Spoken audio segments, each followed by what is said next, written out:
pokoknya dari pas almarhum 2 hari setelah meninggal dikubur, mamanya kalau setiap buka kamar itu selalu ngeliat almarhum lagi tiduran di kasurnya, tapi ngebelakangin mamahnya. Belakang lagi tidur gitu almarhum. Iya, kayak posisi lagi tidur aja. Dia selalu dapat telepon, tapi anehnya teleponnya di jam 8 malam. Oke, tuh sekitar setengah 8, jam 8 malam tuh selalu dapat telepon yang nomor gak dikenal. Setiap malamnya nih jam 8. Iya, tapi itu dia coba berjalan 5 hari. 5 hari berturut tuh ya? Iya, berturut. Pas diangkat, itu suara almarhum. Suara almarhum. Dan dia ngomong sama kayak yang dia mimpi gue, ayo jalan-jalan. Habis itu udah mati. Cuma nyampein ngomong gitu doang. Iya.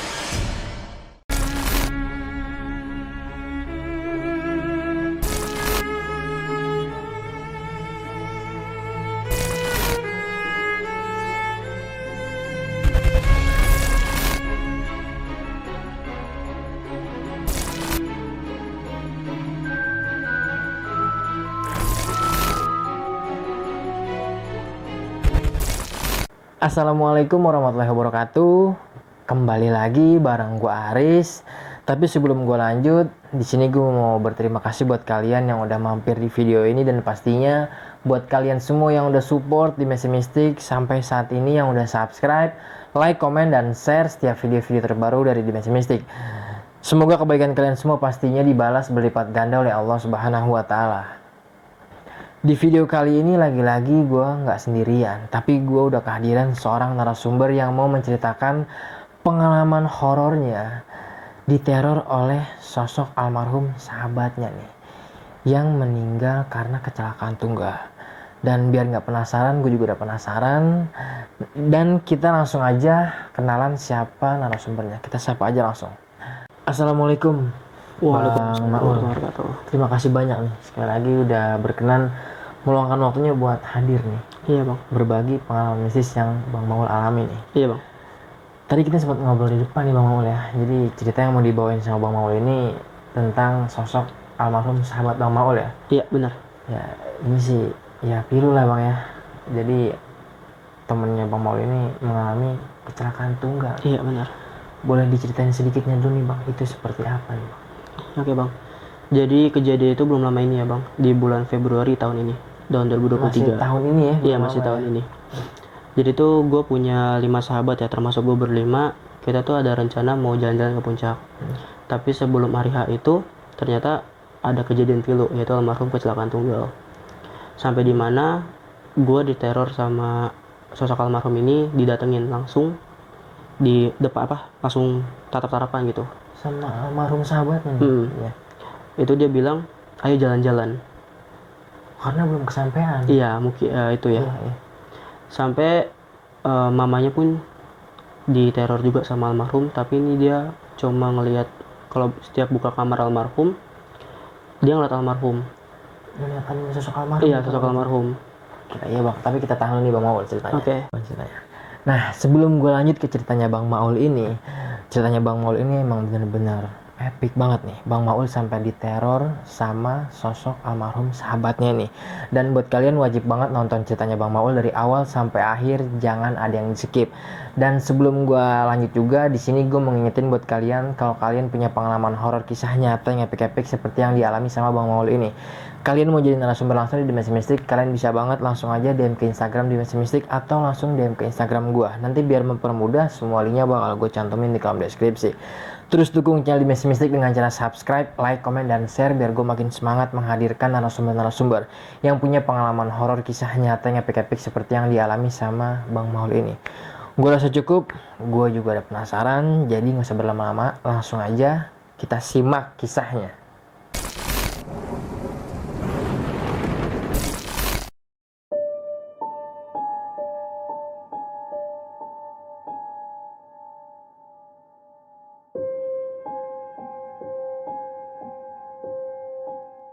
Jadi tuh kan gue punya 4 sahabat ya, 5 sama gue. Nah dari 4 sahabat itu ada salah satu sahabat deket gue yang deket banget dari SD sampai sama SMA itu bareng. Itu kecelakaan tunggal. Kecelakaan tunggal.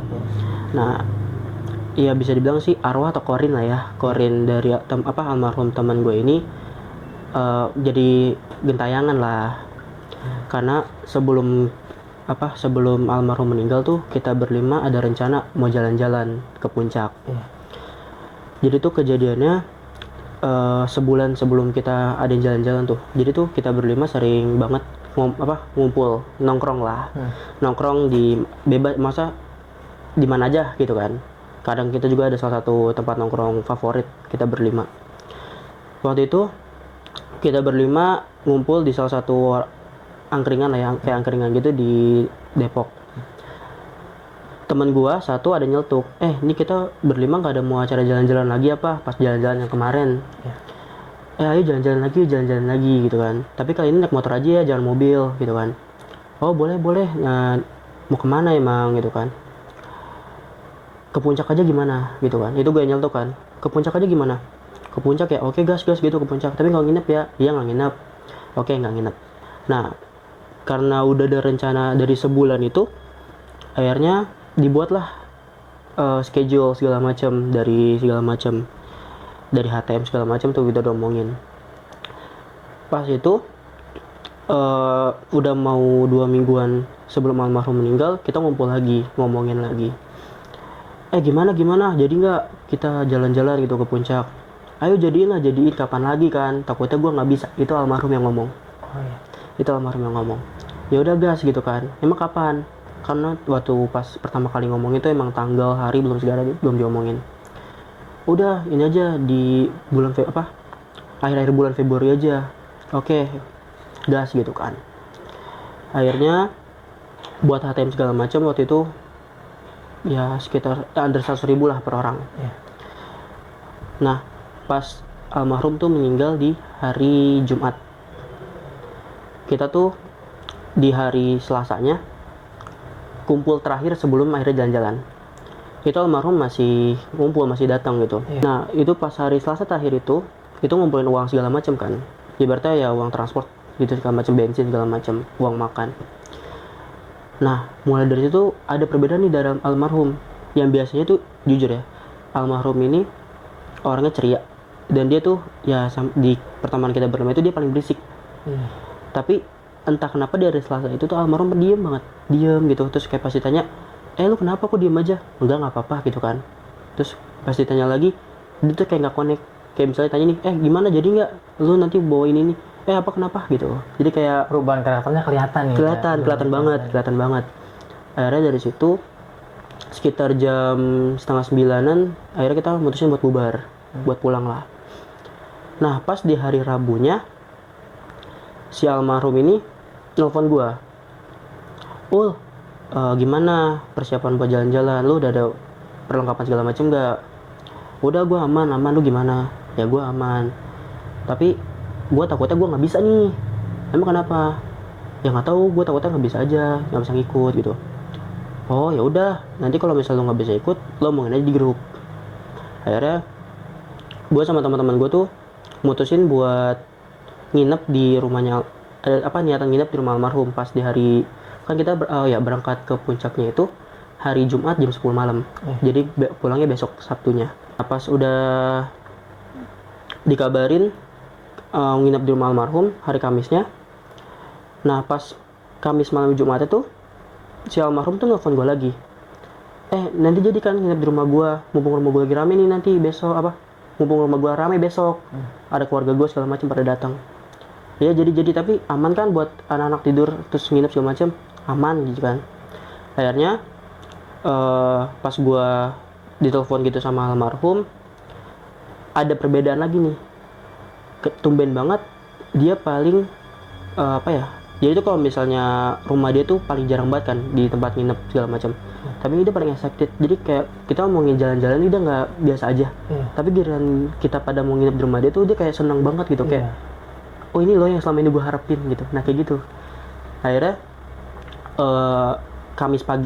Jumat paginya almarhum telepon lagi. Jadi ntar malam di rumah gue. Kita jalan dari sini aja dari jam 10. Oh jadi. Akhirnya udah tuh sorenya, dari sore ke siang tuh kita udah ngomongin segala macam nih buat perjalanan segala macam di grup. Anehnya si almarhum tuh nggak nimbrung di grup. Oh, dia nggak ikut nimbrung. Dia nggak ikut nimbrung, nggak ngomongin segala macam. Mungkin dia sibuk segala macam. Emang sih pas paginya itu dia sempat ngechat gue, oh nanti kalau misalnya siang atau sore gue nggak ada kabar, nanti kabarin gue aja ya gitu kan. Nah pas udah nimbrung kayak gitu udah mau ya berarti udah mau hampir selesai lah, udah hampir 100% nimbrung segala macam. Gue ngubungin lah si almarhum ini, gue chat. Biasa ngechat sama temen P gitu kan. Lu di mana? Kok nggak ada kabar? Dia cekis 2 sih, emang cekis 2. Terus pas kayak gitu, gue telepon lah, diangkat sama dia. Lu kemana? Sorry gue nggak bisa. Gue nggak ada kabar. Gue nginep di rumah saudara gue di Jakarta Pusat. Kayaknya nginepnya nggak jadi malam ini. Tapi jadi perjalanan kita tuh yang harusnya jalan-jalan ke puncaknya Jumat malam digeser jadi besok malam. Nah ya udahlah, akhirnya berubah schedule dong, rubah jam segala macem. Akhirnya ya udahlah kita maklumin kan. Akhirnya udah kayak gitu, itu gue nelfon dia jam 4 sore. Jam 4 sore gue nelfon dia segala macam, ngabarin. Oke. Udah tuh akhirnya selesai nelfon gitu, gue langsung ngabarin di grup, ke puncaknya nggak jadi malam ini ya, tapi besok malam Sabtu. Oke gitu, aman. Emang kenapa? Ini si almarhum nggak bisa gitu. Oh ya udah, oke aman gitu kan. Udah kayak gitu, udah tuh gue dari situ di grup sepi, nggak ada obrolan lagi karena udah fix lah ya besok berangkat. Terus si almarhum juga nggak ada ngabarin segala macam. Ya udah, gue habis sholat maghrib lah ya, chatnya maghrib. Gue habis sholat maghrib, entah kenapa gue tuh ngantuk habis sholat hari maghrib. Jumatnya bang? Iya Jumatnya. Iya. Jumat malamnya tuh pas habis sholat maghrib gue ngantuk, habis sholat maghrib tuh kayak ngantuk banget gitu, kayak berat banget kepala, mau tidur lah hasil gue masih pakai sarung segala macam. Gue ketiduran sih, bukan tidur, ketiduran. Nah di tidur itu gue mimpi si almarhum datengin gue dan ngomong gini, gue kayaknya nggak bisa ikut buat acara jalan-jalan. Ini di mimpi Bang Maul ini si almarhum ini belum meninggal ya? Belum bahwasanya ya. Tapi kayaknya mungkin firasat ya. Iya. Gue kayaknya nggak bisa ikut nih buat jalan-jalan. Paling lu berempat aja nanti jalan-jalan. Nah gue langsung kebangun kan. Terus kebangun, gue heran. Ini maksudnya apa dari mimpi ini? Kenapa dia gue dapat mimpi ini gitu kan? Gue sama teman-teman gue awal nggak ada dapat pertanda sama segala macam dari almarhum ini mau meninggal ya. Terus pas gue dari mimpi itu, gue nggak ngomong tuh ke teman-teman gue dapat mimpi gini segala macam. Gue nggak ngomong. Pas mau jam 8 gue dapat telepon. Pas gue lihat di HP, kok nomornya nggak dikenal. Jam 8 malam nih ya? Iya jam 8 malam. Kok ini nomor nggak dikenal? Maksudnya nomor yang nggak kesimpan di kontak gue. Mungkin atau awal gue kayak penipuan atau apa gitu kan. Tapi gue pikir lagi, takutnya ini penting. Akhirnya gue angkat. Pas gue angkat, suara almarhum. Suara almarhum di telepon. Iya kenapa gitu kan? Lu di mana gitu kan? Gue lagi di jalan. Ini mau pulang. Iya. Nah, nanti lu jam 9 ke rumah gue ya. Ada rame rumah gue. Lu datang aja sama teman-teman gitu. Iya. Oke. Kenapa emang? Udah datang aja, rame kok. Ada saudara-saudara gue pada datang. Yang dari luar kota juga datang. Oke, nanti gue ke rumah lu, kita main. Oke. Udah tuh dia cuma gitu. Dia nggak ada 2 menit teleponan sama dia. Singkat lah. Singkat banget percakapan itu. Cuma gitu doang. Dia telepon dia yang matiin, bukan gue yang matiin. Ya udahlah gitu kan, mungkin segala macam. Tapi gue baru nyadar itu nada bicara almarhum beda dari biasanya dia ngomong. Walaupun misalnya dia lagi murung atau sedih, ya pasti nada biasanya dia ngomong. Tapi ini nadanya beda banget, kayak bukan almarhum gitu. Kayak beda lah.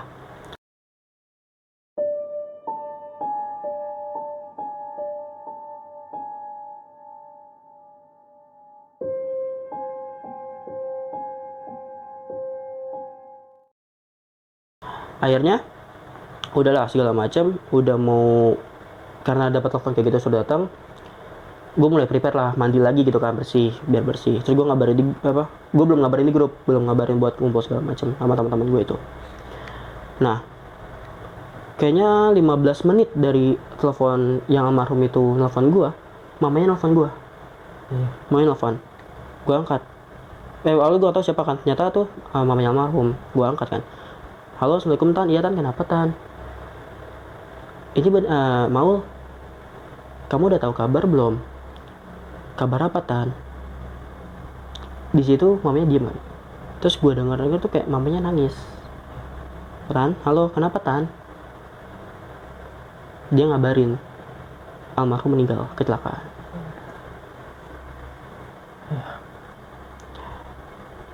Hah? Yang bener Tan? Iya bener. Gue tanya dong, karena kan baru 15 menitan ya. Almarhum nelfon gue. Gue nanya, jam berapa Tan kecelakaannya? Jam 7:30. Gue di situ gak percaya. Gue gak percaya. Gue gak percaya karena jam 8 itu almarhum nelfon gue loh. Iya. Tan, gak mungkin almarhum tuh nelfon tadi 15 menitan kalau nggak salah nanti telepon tuh almarhum nelfon, dia bilang lagi di jalan pulang. Terus kita suruh datang ke rumah gitu rame. Ya kalau kamu nggak percaya datang ke sini lihat. Ya di situ gue ya gimana ya, dapat kabar yang membuat gue sangat kaget gitu.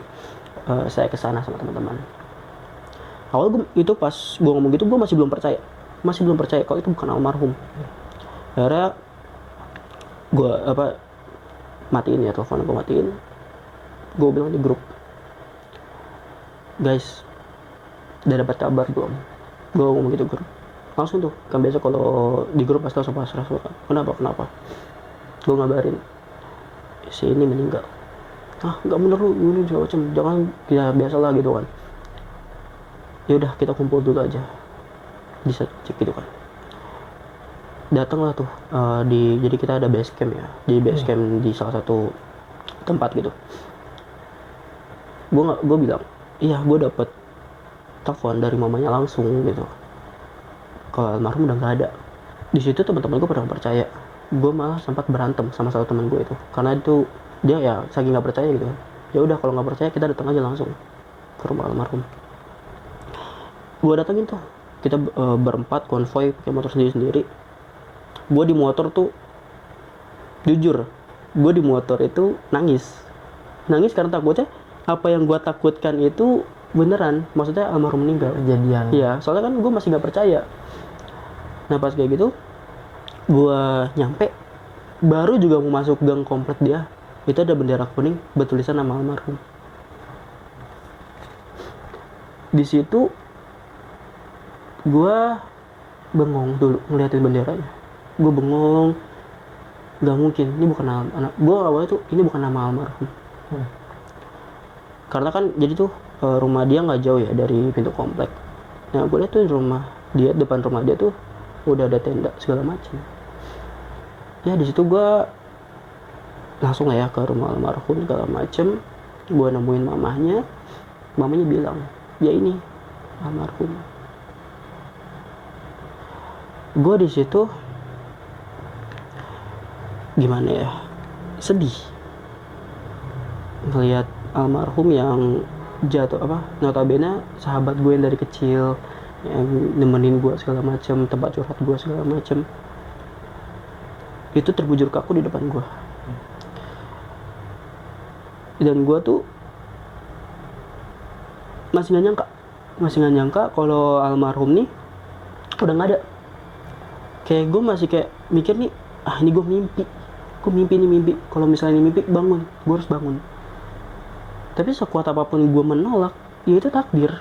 Karena ya udah itu benar almarhum.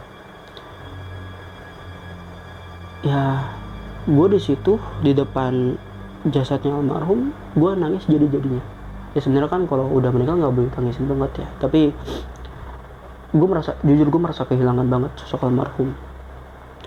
Akhirnya dari situ gue nginep kan sama teman-teman gue. Terus besokannya almarhum langsung dikuburin. Pas dikuburin itu gue yang masuk. Jadi gue minta sama pihak keluarganya, bolehlah salah satu teman almarhum ada yang ikut lah, maksudnya masuk ke dalam lahat. Awalnya tuh mau teman gue yang masuk, tapi di situ gue minta, gue ya gue kuat-kuatin sebenarnya. Gue minta gue yang masuk, tapi gue nggak jujur gue nggak kuat dilihat muka dia. Tapi gue di bagian tengah, di bagian tangan segala macam gue yang minta. Gue jujur di bawah liang lahat itu gue masih gak percaya ini almarhum yang dikubur. Ya gimana sih, kehilangan teman segala macam itu gue nggak apa ya, masih gak percaya lah. Oke, selesai pemakaman gue mutusin buat balik ke rumah dulu, pulang bersih-bersih, mandi, terus sorenya balik lagi buat takziah.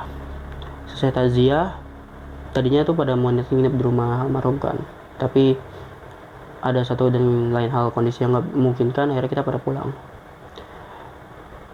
Baru almarhum dikuburin, gue malam itu langsung dapat mimpi almarhum yang kondisi terakhir dia kecelakaan. Ya mohon maaf ini sebelumnya, almarhum memang meninggalnya kurang bagus gitu ya, kecelakaannya kurang bagus karena kecelakaan tunggal juga sebenarnya.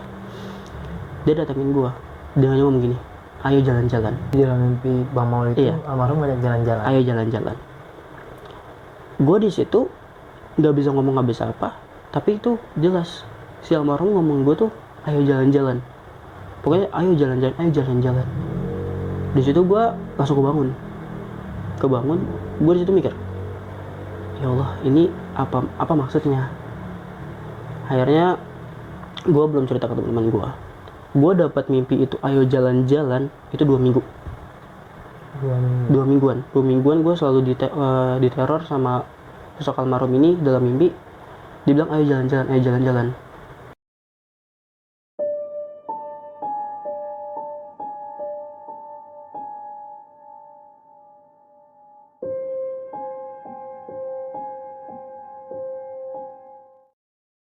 Nah beda lagi, jadi tuh bukan gue doang ternyata diteror.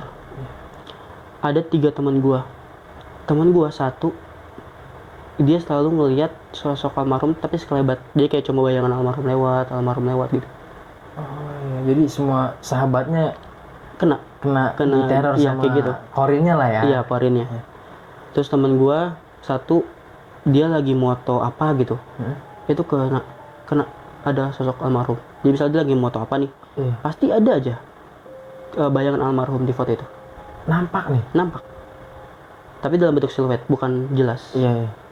Ada satu lagi, dia selalu dapat telepon, tapi anehnya teleponnya di jam 8 malam.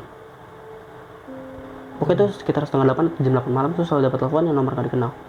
Setiap malamnya nih jam 8? Iya, tapi itu dia cuma berjalan 5 hari.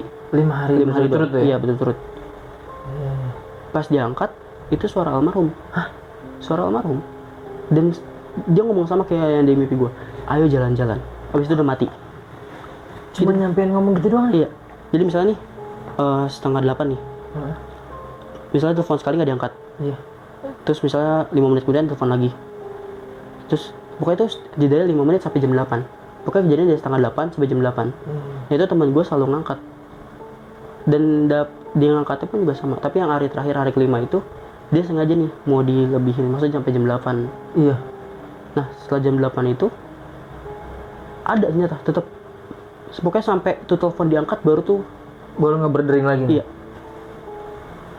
Pokoknya pas diangkat nih, diangkat, halo, ayo jalan-jalan, tok, mati, udah. Gitu doang. Walaupun misalnya diangkat, tapi kita diem aja, pasti ada suara itu, ayo jalan-jalan, udah. Dan yang paling bikin gua sampai sekarang mikir, emang ini janji kita berlima, itu gua langsung didatangi sosok almarhum. Langsung nampak depan muka Bang Maul nih? Iya. Jadi tuh gue abis pulang kerja, keadaan orang rumah lagi pergi, rumah kan gelap ya. Itu gue buka gerbang, gue baru buka kunci ini, baru gue buka gini, itu langsung ada sosok almarhum depan muka gue. Langsung dia langsung ngomong di depan muka gue, ayo jalan-jalan. Wah, jaraknya berapa meter nih bang? Ada kali ya, dari ini gua, ini almarhum. Jadi tuh jedanya cuma pintu masuk. Jadi gue masih di teras luar nih, terus ini pintu, dan sini almarhum. Tiba-tiba langsung ngomong kayak gitu tuh. Ayo jalan-jalan. Itu gue awalnya, itu jujur gue kaget banget. Karena pas gue buka langsung muka almarhum. Dia bilang, ayo jalan-jalan. Gue di situ langsung, ya refleks kaget jatuh kan. Gue di situ bengong. Ya ada kali gue 2 menit atau 3 menit gue bengong. Ya Allah, apa nih almarhum gak tenang? Dan maksudnya dari ayo jalan-jalan ini apa? Iya, timbul pertanyaan pasti. Timbul pertanyaan.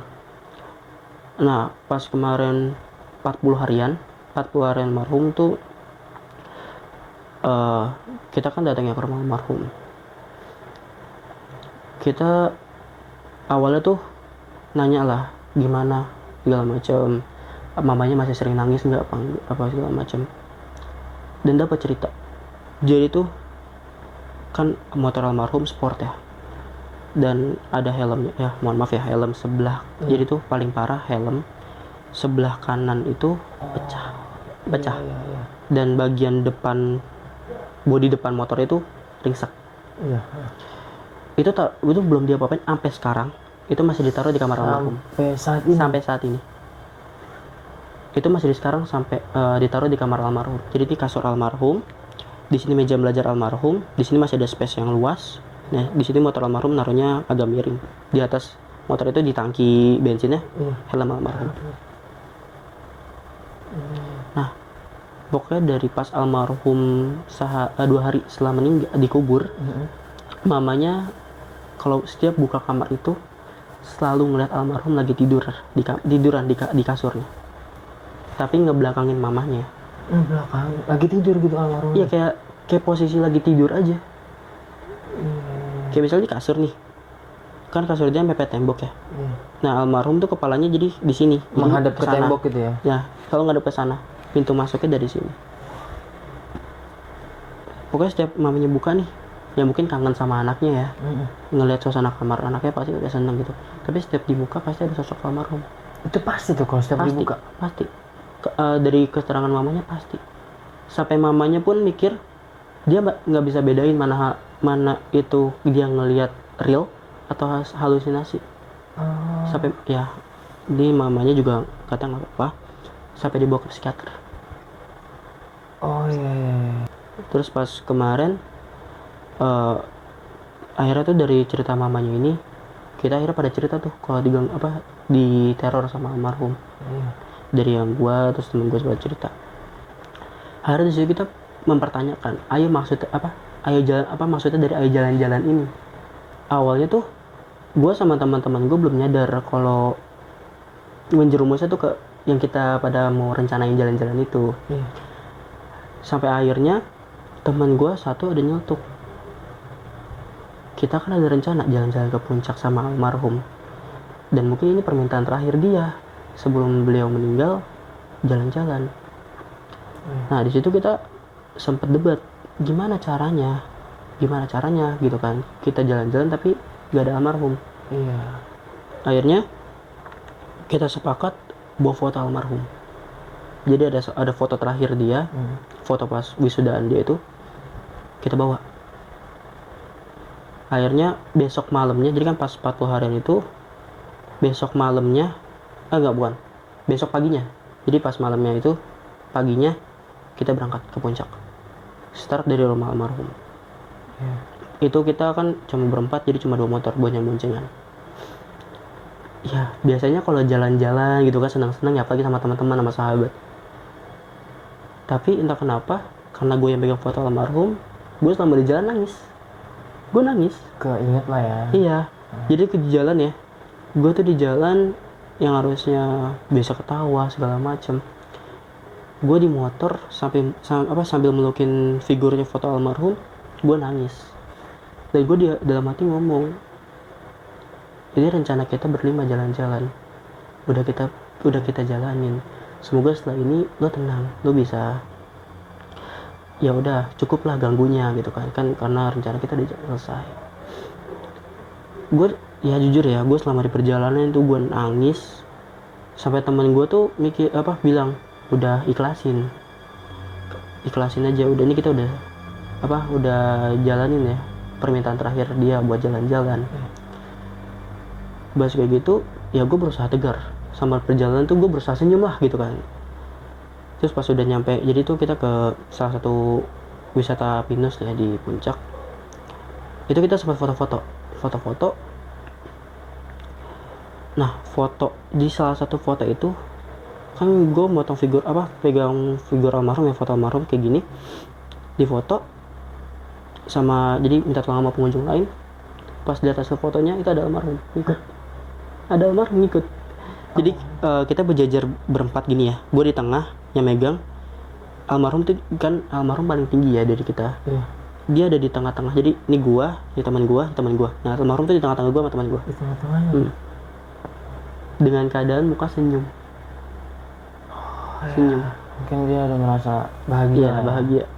Terus di foto itu, gue ngeliat foto itu ya sampai sekarang, tapi mohon maaf fotonya nggak bisa diituin. Gue sampai ngeliat foto itu sampai sekarang pun gue masih nangis. Karena walaupun ini udah kurang lebih 5 bulan ya almarhum Ya, karena masih tahun ini kejadiannya. Iya, masih tahun ini. Gue masih mikir almarhum tuh masih ada di sisi gue. Kayak setiap gue ke rumah dia pasti ada aja hawa almarhum gitu di rumahnya. Atau mungkin kita lagi nongkrong berempat, kayak kan biasa ada yang kurang. Tapi tuh gue ngerasa ya udah kita kayak ngumpul berlima. Ada kehadirannya gitu. Sampai akhirnya kemarin gue mau cerita gitu ya ke pengalaman gue yang kayak gini tentang almarhum. Gue izin ke mamahnya, tante mohon maaf sebelumnya, boleh nggak mau angkat cerita almarhum di salah satu channel YouTube gitu. Boleh, asal nggak boleh ya itu ya. Ya udah gitu kan. Nah sebelum gue setelah izin sama orang tuanya, sama keluarganya segala macam, sama teman-teman gue juga udah izin, gue datang ke makam almarhum. Gue ya nggak tahu ya sih, gue sampai sekarang tuh pokoknya kalau datang ke makam almarhum atau ngeliat foto almarhum pasti gue selalu nangis. Gue datang ke makam almarhum sendiri, gue doa segala macam, gue taburin bunga, terus gue doa apa segala macam. Gue ngomong, gue mau ngangkat cerita lu nih, pengalaman gue yang selama ini gue alami sama lu. Gue izin ya, gue angkat cerita lu, biar gue nggak ada niat apa-apa, ini cuma buat pembelajaran doang.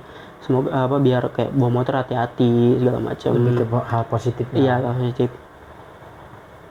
Di situ tiba-tiba kayak ada angin di belakang gue, terus ada bisikan, iya nggak apa-apa. Ada suara kayak bisikan suara almarhum. Iya itu suara almarhum. Iya nggak apa-apa. Terakhir gue sehari sebelum gue mau cerita di sini, gue dimimpin. Jadi itu pas hari Senin, gue dimimpin sama almarhum. Dia ngomong gue kayak gini, gue pamit, gue udah nggak di dunia ini lagi, gue udah tenang. Ini terakhir kalinya gue ketemu sama lu lewat sini. Kalau lu kangen sama gue, kalau lu rindu sama gue, lu bisa datang ke makam gue atau ke kamar gue. Gue di situ di mimpi itu gue di antara ngeblank atau ya gue diem aja. Tapi pas gue sadar, gue bangun, gue dalam keadaan nangis. Gue cerita lah ke mamanya, mah aku tante aku dapat mimpi nih dari almarhum kayak gini. Iya, mama juga dapat mimpi kayak gitu. Dan semenjak mamanya terus gue dimimpiin itu, terakhir gue kemarin ke rumah almarhum, izin sama keluarga sama sekalian ke makamnya. Gue tanya mamanya, ma gimana, masih ke kamar almarhum masih lihat? Alhamdulillah udah enggak. Terus akhirnya kan ya karena mungkin kan barang kecelakaan atau apa kan pasti memorinya selalu kesimpan di situ ya. dari pihak keluarga udah sempat ngomong, dan gue sama teman-teman gue juga udah ngomong, tante kalau bisa motornya kalau nggak mau dijual diperbaiki gitu, ibaratnya biar masih bisa dipakai.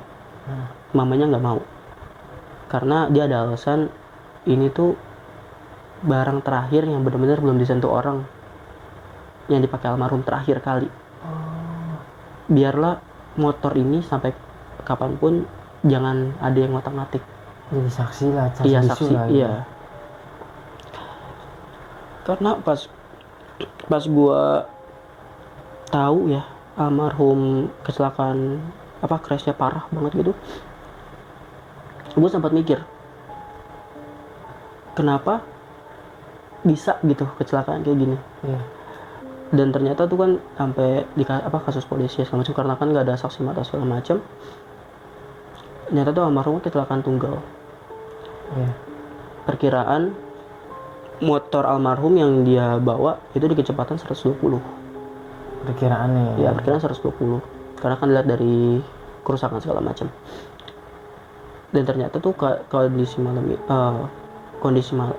dia kecelakaannya ternyata maghrib nih. sebenarnya maghrib. Iya. Tapi baru diketahuan sama warga itu segala macam 7:30. Jadi makanya ditetapinnya 7:30 malam meninggalnya. Iya. Tapi ternyata pas diusut lagi maghrib karena dilihat dari autopsi segala macam. Itu kondisi almarhum tergeletak di tengah jalan. Motor ada sekitar 300 meter dari almarhum jauhnya. Helm yang dipakai almarhum pecah tapi masih nyantol di kepala. Tapi keadaan helmnya dipecah gitu. Pecah. Dan itu pas evakuasi almarhum dipegang kepalanya bagian kanan dalam bag. Makanya gue dari situ mikir kenapa temen gue, sahabat gue ini kecelakaan sampai gini banget, meninggalnya dalam keadaan gini gitu. Karena pas jadi tuh diangkat ya dipinggirin dulu lah. Terus berusaha dibuka helmnya kan udah pecah. Itu pas alhamdulillah itu nggak susah banget ya, kita dia helm full face ya. Pas diginiin nggak sengaja salah satu tangan yang nanganin itu kepegang kesenggol bagian kanan.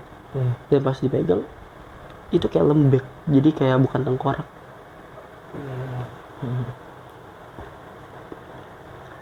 Dan di situ gue ya kalau gue nginget pas almarhum jasad almarhum yang masih keadaan kayak gitu, gue masih, walaupun almarhum udah nggak nunjukin gue segala macam, tapi gue masih sering nangis. Ngeliat fotonya aja gue masih nangis sampai sekarang. Karena kenangan-kenangan gue sama almarhum tuh banyak banget, dari suka duka, terus dari gue cerita segala macam ke dia, gue dari gue lagi susah dia pasti ada ngebantuin gue kayak gitu. Makanya kenapa gue up cerita ini buat teman-teman semua, jagalah keselamatan kalian dalam berkendara. Nggak ada yang tahu ajal itu kapan. Makanya gue berpesan buat teman-teman semua ya, kalau berkendara itu hati-hati, apalagi kalau malam, karena kondisi malam kan pasti gelap segala macam, dan kita nggak tahu yang kita lewati itu jalannya aman atau enggak. Karena almarhum itu ternyata meninggal kecelakaannya karena ada tumpahan oli. Jadi pas kecepatan perkiraan 120 ada ceceran oli, dia oleng. Dia niatnya mau banting setir. Jadi tuh di sini sebelah sini tuh kayak trotoar gitu ya, trotoar. Di sini tuh kayak taman. Tadinya udah mau banting setir ke kiri, maksudnya biar dia jatuhnya ke taman gitu, ke rumput lah ya. Maksudnya nggak stabil. Perkiraan polisi karena dari jejak rem motor itu ngarahnya langsung ke kanan, ngantem kanan, almarhum mental langsung. Dan perkiraan almarhum itu langsung meninggal di tempat, jadi nggak ada langsung, karena kepalanya itu kena, jadi kan trotoar itu langsung ngantem sebelah kanan ya. Buat cerita teman gue sih kurang lebih kayak gitu sih. Nah, dan untuk sampai saat ini alhamdulillah almarhum udah nggak pernah hadir lagi, baik di mimpi ataupun nyata nih. Iya, mungkin menurut gue almarhum udah tenang lah, karena wasiat, ya bisa dibilang wasiat lah ya, apa tahu permintaan terakhir dia udah tercapai lah, karena buat jalan-jalan itu.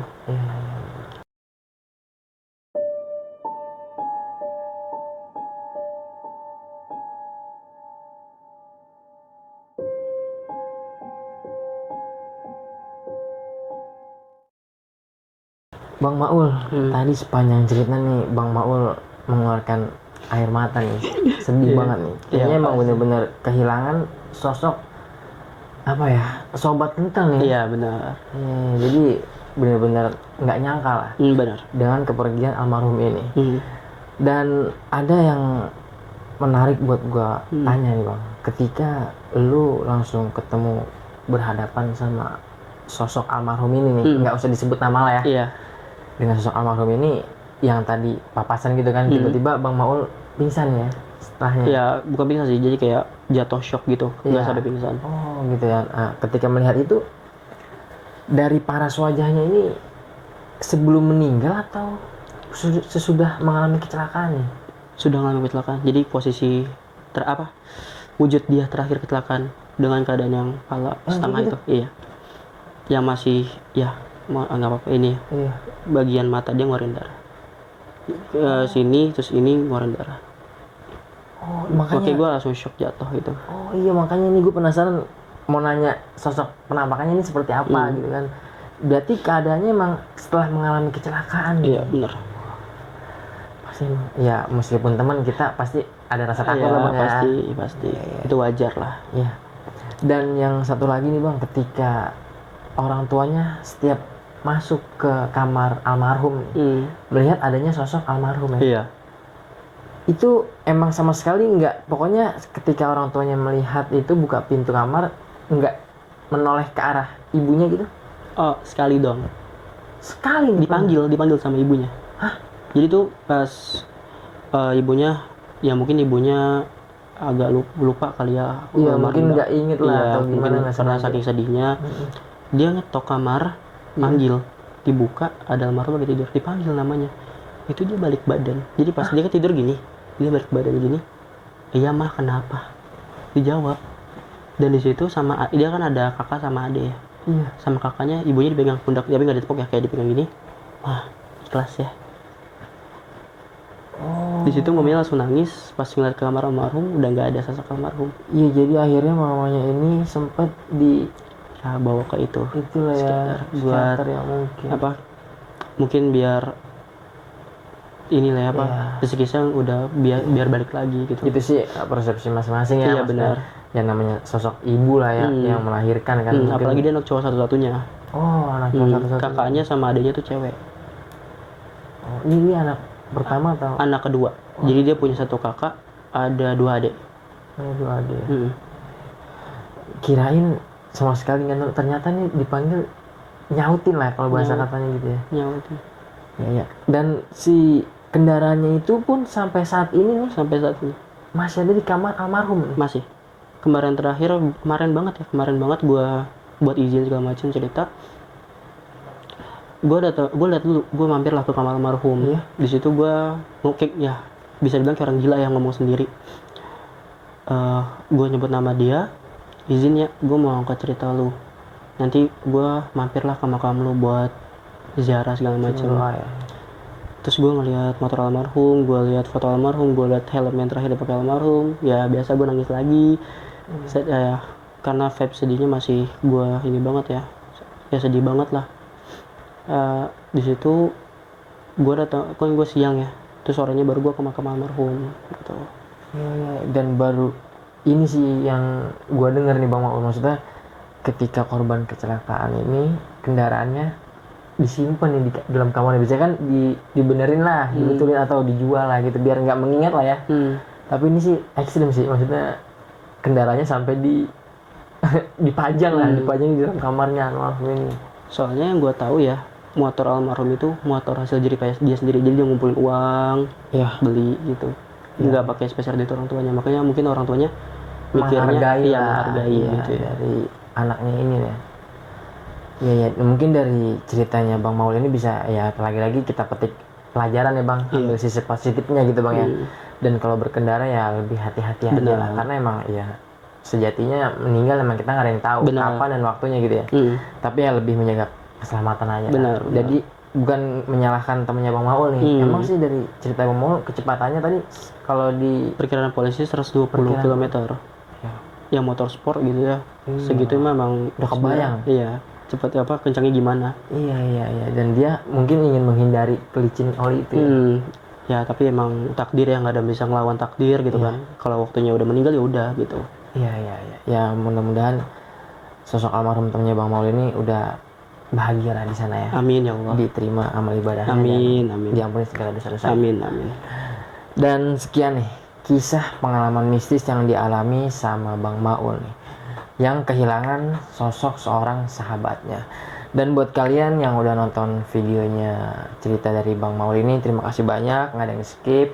Dan sebelum gue akhiri video ini, lagi-lagi di sini gue mengingetin buat kalian kalau kalian punya pengalaman horor kisah nyata yang epic-epic seperti yang dialami sama Bang Maul ini nih, kalian mau jadi narasumber langsung di Dimensi Mistik, kalian bisa langsung aja mampir ke Instagram Dimensi Mistik atau langsung aja DM ke Instagram gue nanti biar mempermudah. Semua linknya bakal gue cantumin di kolom deskripsi. Terus dukung channel Dimensi Mistik dengan cara subscribe, like, komen, dan share biar gue makin semangat menghadirkan narasumber-narasumber yang punya pengalaman horor kisah nyata yang epic-epic seperti yang dialami sama Bang Maul ini. Gue rasa cukup, gue akhiri video ini, gue pamit undur diri, gue Aris Dimensi Mistik dan Bang Maul pamit undur diri. Wassalamualaikum warahmatullahi wabarakatuh. Bang Maul, makasih banyak. Ya.